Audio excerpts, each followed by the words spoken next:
Professors built a collaborative water Rube Goldberg machine at the American Geophysical Union fall meeting. This water science pop-up was demonstrated on the streets of San Francisco, and I was lucky enough to be one of the collaborators who was invited to design a piece for the display. It's a quick project, but it came out working really well, so I wanted to share it with you guys. I'm Grady, and this is Practical Engineering. On today's episode, we're taking a look at an automatic siphon.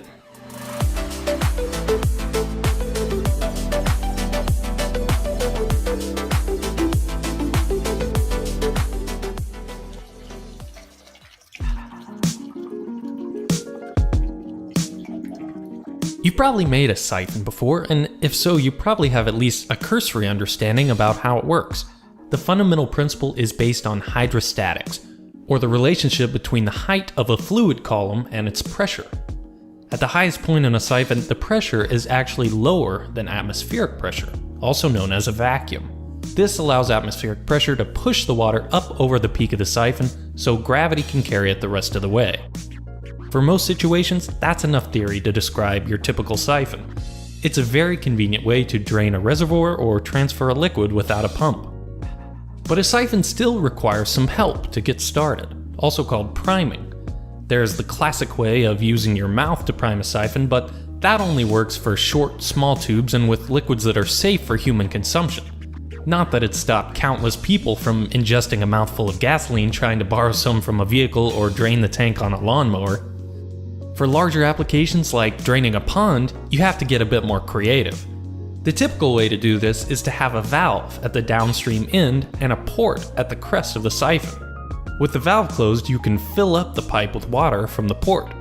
Close the port and open the valve, and with any luck, your siphon will pull out any air bubbles and start draining the pond.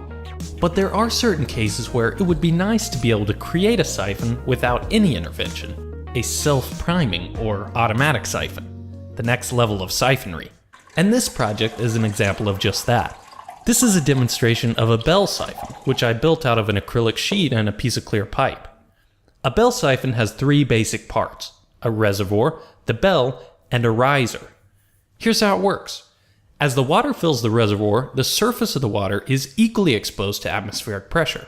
Outside the bell, it's exposed to the atmosphere from the open top of the reservoir. And inside the bell, it's exposed to atmospheric pressure through the empty riser tube.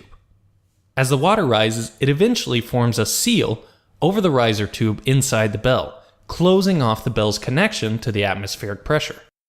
As the water falls through the riser pipe, it creates a vacuum inside the bell, drawing more water from the reservoir up and out.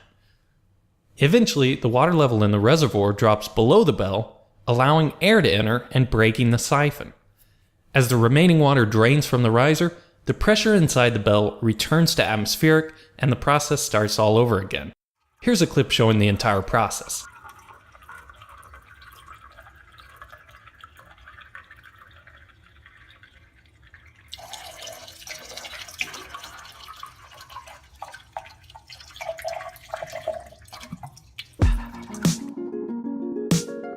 This is the same mechanism used in the Pythagoras cup, one of the oldest practical joke devices. But there are more pragmatic uses for a bell siphon too. Many septic systems use a similar device to dose effluent into a leach field, which is more effective than just allowing it to constantly drain. Bell siphons are also common in hydroponics and aquaponics to create a cycle of wet and dry for plants. Finally, bell siphons are found in public restrooms. YouTuber Big Clive did a teardown of a multi-stage bell siphon used to automatically flush urinals. This is a lot more complex than I thought it was. It's not immediately obvious to me how this works. I'll link his video below if you want to check it out. A siphon is a classic example of science defying our immediate intuitions. Water flowing uphill with no pump or moving parts. And a bell siphon is a perfect extension of that, with its ability to prime itself, completely eliminating the need for any intervention at all. Thanks to Rolf Hutt and Pete Marchetto for inviting me to collaborate on this project, and thank you for watching, and let me know what you think. If you're new to the channel and like what I'm doing, don't forget to subscribe. You can also visit my website at practical.engineering to read more about my projects or buy a t-shirt. If you really like what I'm doing, you can support the channel on Patreon. I use that funding to improve the quality and quantity of videos. You can also follow the day-to-day happenings in the shop on Instagram or Facebook. Finally, all my past videos are in playlists based on different fields of engineering, so go check them out if you haven't already. Thanks again for watching, and let me know what you think.